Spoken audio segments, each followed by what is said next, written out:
renovar uma aliança vitoriosa com Deus, é preciso ter certeza, em primeiro lugar, que eu tenho uma aliança com Deus. E essa aliança se estabelece quando nós deixamos aos pés da cruz do Calvário o fardo pesado dos nossos pecados.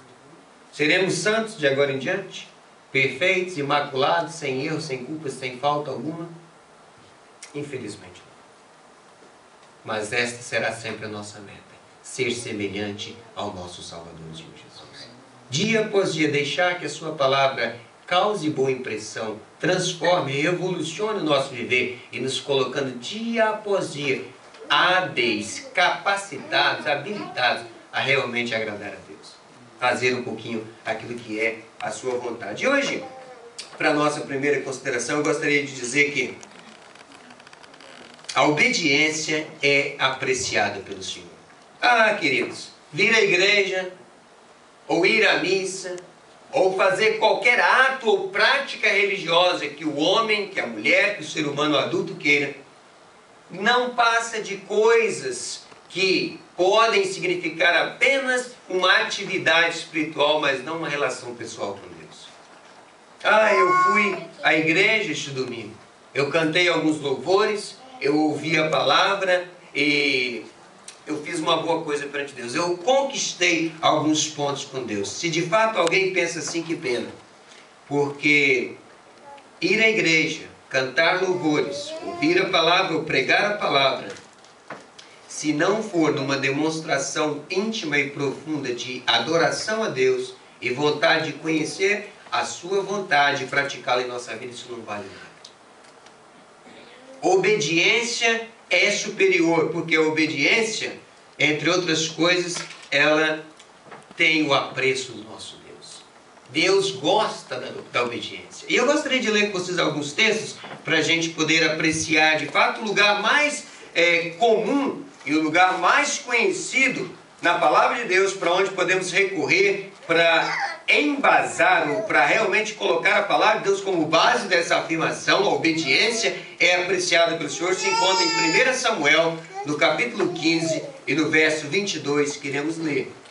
1 Samuel, capítulo 15, verso 22, nos diz assim a palavra de Deus. Samuel, porém, disse: tem porventura o Senhor tanto prazer em holocaustos e sacrifícios, como em que se obedeça à voz do Senhor? Eis que o obedecer é melhor do que o sacrificar, e o atender do que a gordura de carneiros. O obedecer é melhor do que sacrificar. Quem conhece a história lembra qual o contexto desse verso? Deus estava testando o primeiro rei de Israel, Saul, acerca da sua obediência. Se ele poderia de fato continuar como rei de Israel ou não. E o Senhor deu um teste para ele. Disse Samuel, o homem do Senhor, disse para Saul, para ele ir e destruir completamente os amalequitas. Desde o maior até o menor, meninos, meninas, mulheres, homens, velhos, gado, não poupe nada. Que tremendo. Verso 3 de 1 Samuel 15, isto como que destaca: nada lhe poupes. No verso 3, nada lhe poupes. E o verso 9 dá uma ideia de como foi que Saul executou esta missão. Pouparam, mas Saul e o povo pouparam a Agag e o melhor das ovelhas e dos bois, dos animais gordos, dos cordeiros, o melhor que havia, e não os quiseram destruir totalmente. Queridos, quando Samuel, o homem de Deus, chega e confronta Saul, Saul diz: bendito seja o nome do Senhor, executei a sua palavra. Samuel como que para, escuta e fala: como é que é? Executaste a palavra do Senhor?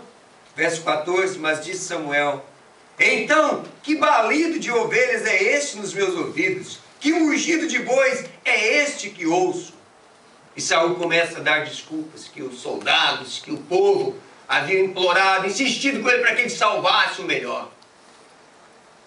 E neste texto da palavra de Deus, nós descobrimos no verso 22 que lemos, como de fato a importância da obediência, como que a obediência é superior. Porque numa época em que os sacrifícios faziam parte do ritual e da vida religiosa do povo de Israel, Deus aparece dizendo através de Samuel: olha, o Senhor tem mais prazer em que se obedeça a sua palavra do que em todos os sacrifícios. Porque é melhor obedecer do que sacrificar. Eu ainda às vezes me pergunto, por que ainda hoje, nos nossos dias, há tantas pessoas acreditando que sacrifício é melhor que obediência?